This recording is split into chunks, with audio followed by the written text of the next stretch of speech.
तो वीडियो को स्टार्ट करने से पहले दोस्तों वीडियो को लाइक या डिसलाइक जरूर क्या करें, इससे हमें हेल्प मिलती है आपका फीडबैक जानने में। तो प्लीज ध्यान से वीडियो को लाइक या डिसलाइक जरूर कीजिएगा। तो दोस्तों आज की इस मूवी में आप देखोगे एक ऐसे बंदे को जिसके लॉलीपॉप में पड़े पड़े जंग लगी जा रही थी और यहाँ पर कोई भी उसके लॉलीपॉप को यूज करने वाला नहीं था। इस चीज को लेकर के भाई साहब भी अत्यधिक चिंतन में थे, परंतु जब भैया जी की किस्मत खुलती है तो कतई गदर ही काट देती है। अब ये कितनों कितनों की कहाँ पर कैसे कैसे और किस किस पोजीशन में लेते हैं, जिस सब आप आज की इस मूवी में देखने वाले हो। और भाई साहब थंबनेल देख करके तो तुम समझ ही गए हो कि भैया जी ने क्या गजब कांड किया है। तो चलिए ज्यादा देर ना करते हुए हम मूवी का एक्सप्लेनेशन स्टार्ट करते हैं, परंतु उससे पहले गुरु चैनल को सब्सक्राइब कर लो अगर आगे भी ऐसी ही और भी ज्यादा तगड़ी तगड़ी मूवीज देखनी हो तो। और इस मूवी को डाउनलोड कैसे करना है ये मैं थोड़ा सा आगे बताऊंगा। तो मूवी स्टार्ट होती है और हम देख पाते हैं अपनी मूवी के मेन कैरेक्टर रे को, जो कि अपने डैड के पास में है और यहाँ पर उसके डैड ने उसकी मॉम की सेवा करने के लिए बुलाया है। एक्चुअल में रे की मदर का नाम सुजन है और इनके पैर में थोड़ी सी इंजरी है, जिस वजह से ये अपना ख्याल प्रॉपर नहीं रख पाती हैं। और रे के जो डैड है वो भी अपने घर पर नहीं रहते, अक्सर बिजनेस के सिलसिले से ट्रैवल करते रहते हैं, तो यहाँ पर उनका ख्याल रखने के लिए कोई भी नहीं था, जिस वजह से रे को यहाँ पर बुलाया गया है। परंतु बंदा कैसा ख्याल रखेगा ये तुम थोड़ी देर में खुद ही देख लेना। इसी बीच हमें एक चीज और नोटिस होती है कि रे जो है वो अपने पेरेंट्स को बिल्कुल भी पसंद नहीं करता है, ना ही अपने पापा को और ना ही अपनी मॉम को। लेकिन अपने डैड से 14 गाली खाने के बाद बेचारे के पास कोई ऑप्शन नीचे नहीं है, तो उसे आना ही पड़ गया। और यहीं पर हम देख पा रहे हैं जहाँ पर अपना भोला मुन्नू घर पर अपनी मॉम की हेल्प कर रहे हैं, उन्हें अपने आप चलाने में, और यहीं पर दूसरी तरफ उसके डैड उसकी ही असिस्टेंट की हेल्प कर रहे हैं उसके पीछे वाले को बढ़ाने में। मतलब जी हाँ दोस्तों, जो इसके डैड है वो एक नंबर के ठरकी हैं और यही रीजन है कि ये अक्सर बिजनेस ट्रिप पर जाते रहते हैं। एक्चुअल में ये कोई भी बिजनेस ट्रिप में नहीं जाते हैं, ये तो बस गुफा दर्शन के लिए जाते हैं। दूसरी तरफ आंटी को भी इस चीज को लेकर के अक्सर शक रहता है, लेकिन कोई प्रूफ ना होने की वजह से वो कुछ भी नहीं कह पाती। खैर यहाँ पर आंटी के बारे में भी थोड़ा सा ज्ञान ले लो कि आंटी भी कुछ कम नहीं है,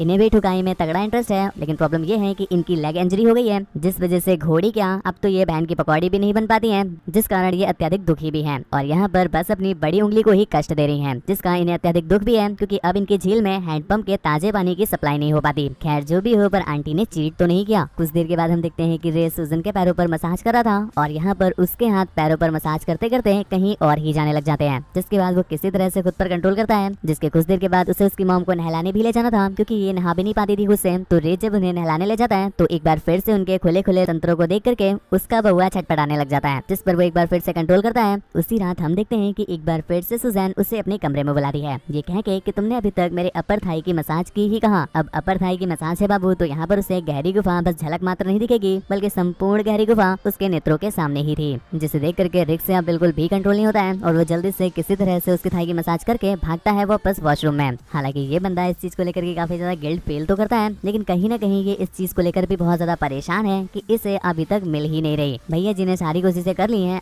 सारी कोशिश नहीं बोलेंगे, जितना की एक शाई बंदा कर सकता था ये सारी कोशिशें इन्होंने कर ली है, लेकिन अत्यधिक शाई और इंट्रोवर्ट होने की वजह से इन्हें गहरी गुफा के दर्शन आज तक मिले ही नहीं। अब जब बोल रहा हूँ कि दर्शन तक नहीं मिले हैं, तो अंदर द्वार के एंट्री तो इन्हें क्या ही मिली होगी, जिस वजह से भैया जी काफी ज्यादा डिप्रेस फील करते हैं। जिंदगी ने इतने ही फड़वे लगा रखे हैं, ये कुछ कम नहीं था कि उसी रात हम देखते हैं जब उसके फ्रेंड उसे बुला करके जंगल में जाते हैं। अब तुम्हें लग रहा होगा कि उसके लिए जुगाड़ लाए हैं, तो मेरे भाई इतने अच्छे दोस्त हर किसी के नहीं होते। यहाँ पर वो उसे बस लेके आए थे गांजा फूकने के लिए, मतलब देख रहे हो साले ने कतई नशेड़ी दोस्त पाल रखे हैं। खैर वो उसे भी एक बार यूज करने को देते हैं, पर यहाँ पर बंदा उसे मना कर देता है, जिस पर उन फ्रेंड्स को बिल्कुल भी अच्छा नहीं लगा। तो वो पहले वहाँ पर उसे धर कूटते हैं और अच्छे से जुतियाने के बाद वहाँ से चले जाते हैं। जिसके अगले दिन हम रे को एक लड़की के साथ देखते हैं, दोस्तों इसका नाम है टोनी। और यहाँ पर रे ने एक नजर में ही डिसाइड कर लिया था कि उसे टोनी की लेनी है, पर यहाँ पर उसके अंदर इतनी हिम्मत ही नहीं है कि वो उसे कुछ कह भी सके, जिस वजह से आज तक ये घंटा रिलेशनशिप में तक नहीं आ पाए हैं। तो आगे का तो तुम कुछ सोचना ही मत, जिस वजह से भैया जी भी अत्यधिक दुखी हैं और घर आकर के ठीक उसी तरह से खुद को गरियाते हैं जैसा तुम खुद को गरियाते हो जब तुम्हारी क्रश के सामने तुम्हारी बोलती ही नहीं निकल पाती। खैर कुछ देर के बाद वो घर पर वापस लौट आता है और एक बार फिर से सुजन उसे डिमांड करती है कि मुझे नहलाने ले चलो। यहाँ पर रे उन्हें नहलाने ले भी जाता है, पर एक बार फिर से उसके बड़े बड़े तरबूजे देख करके रे से रहा नहीं जाता।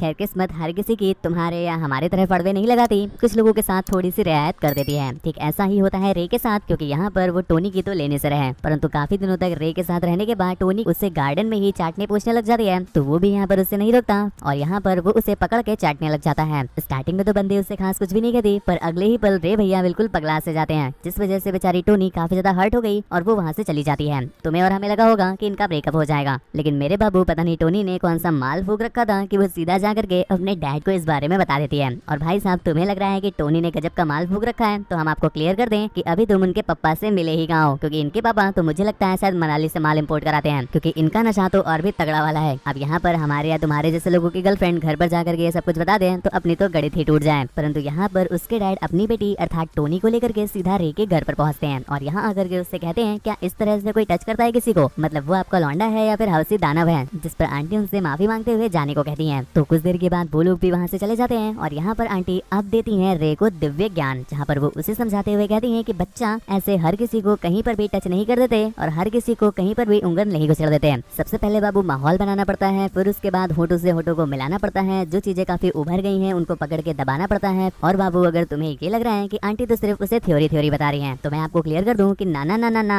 आंटी ऐसा आधा अधूरा ज्ञान पे बिलीव नहीं करती, क्योंकि वो उसे अपने हाथों से ही छुअम छुइया करके प्रैक्टिकल भी कराने लग जाती हैं। जिसमें तो वो सबसे पहले अपने नींबू नहीं भाई, नींबू तो वैसे ही महंगा चल रहा है। खैर माहौल काफी तगड़ा हो गया था और हमें भी शायद यही लग रहा था कि इस बार ठुकाई हो जाएगी, परंतु गुरु ऐसा होता नहीं। इसके अगले दिन हम देखते हैं कि जो सुजन है उसकी मॉम उससे मिलने के लिए यहाँ पर आई है। एक्चुअल में मिलने नहीं आई है, वो उसका ख्याल वगैरह रखने के लिए आई है। तो अब कहीं ना कहीं रेड थोड़ा सा डर जाता है कि इतने मुश्किल से माहौल बना है कहीं से लेने का, और कहीं ऐसा ना हो कि आंटी आ गई है तो मुझे यहाँ से जाना पड़ जाए। उसी रात हम देखते हैं कि रे जब सुजन को नहला वहला करके वापस रूम में लाया था, तो इस बार उसे आंटी की बहुत सारी तगड़ी तगड़ी चीजें नजर आ जाती हैं, जिसे देख करके अब उससे रहा नहीं जाता। तो वो आंटी के उन्हीं अंगों को दबाने और चाटने पोछने लग जाता है, जिस पर हम देख पाते हैं कि सुजन भी उसे मना नहीं करती। मना क्या कह रहे हो, वो तो खुद साथ देने लग जाती है। जिसके बाद गुरुजी ने अर्थात सुजन ने जैसे सिखाया था, सबसे पहले होठ मिलाए, फिर उसके बाद संतरे दबाए और आखिर में नो एंट्री में अपनी गाड़ी घुसाए। खैर उस रात तो वो सुजन को अच्छे से पटक के पेल देता है, जिस पे उसे काफी ज्यादा मजा भी आता है। पर अगली सुबह जब रे सोकर उठता है तो भाई साहब उसकी फटके चार हो जाती है कि उसने आखिर ये क्या कर दिया। जिसके बाद वो जल्दी से अपनी फटी हुई संभालता है और वहीं की एक विंडो से बाहर कूद जाता है। जिसके बाद वो कपड़े वगैरह पहन करके फिर से मेन डोर से अंदर आता है, ऐसा प्रिटेंड करने के लिए कि वो तो रात भर बाहर ही था और बूंदाबांदी जैसी कोई चीज तो उसने की ही नहीं। जिसके अगले दिन अब टोनी से रहा नहीं जाता, रहा नहीं जाता, तड़प ही ऐसी है जिस वजह से वो उसके रूम में आकर के उसे अपने संतरे दिखाने लग जाती है। वो सबसे पहले उसके साथ चाटा पोछी कार्यक्रम, संतरा निचोड़न और फिर उंगल प्रक्रिया भी करता है। परंतु इसके बाद जो मेन मैच हमारा आ पाता, इससे पहले ही आंटी आ जाती है। अब सुजैन को यहाँ पर देख करके उन दोनों की ही पटके चार होती है, लेकिन गुरु हमें और तुम्हें तो यही लग रहा था कि सुजैन आंटी तो उनका साथ दे देंगी, पर यहाँ पर गुरु ऐसा कुछ भी नहीं होता। ये सब कुछ देख करके आंटी को आता है क्रोध, तो वो उस बिटिया से कहती है चल निकल चादर मोद। अब ये सुन करके उसकी हो जाती है गजब बेइज्जती, तो अब तो वो बिल्कुल भी हिलने वाली नहीं थी। जिस पर आंटी को एक बार फिर से आता है क्रोध और इस बार वो उसे ही पकड़ के देती है ठोक देती हैं अच्छे से, क्योंकि उन्होंने उसको काफी अच्छे से पीट दिया था। जिसके अगले सीन में हम देख पाते हैं कि आंटी ने एक्चुअल में टोनी को भगाया क्यों था। आंटी ने इसीलिए किया था टोनी को साइड, ताकि वो कर सके अब अपने बउआ के मुन्नू पर राइड। जिसके बाद वो उसे पकड़ के चाटने लग जाती हैं, परंतु इनका ये चाटापोची आगे हो पाता इससे पहले ही वहाँ पर टोनी के डैड आ जाते हैं। और मेरे भाई इसे तो तुम जानते ही हो, पता नहीं कौन सा वाला सस्ता नशा करता है कि जहाँ पर जो बोलना चाहिए उसका विपरीत ही बोलता है कि सुजन तुमने मेरी बेटी के साथ ऐसा क्यों किया, तुम्हें बीच में नेता नगरी करने की जरूरत है क्या? अगर अगली बार ज्यादा नेता नगरी दिखाई तो सारी नेता नगरी ऐसी जगह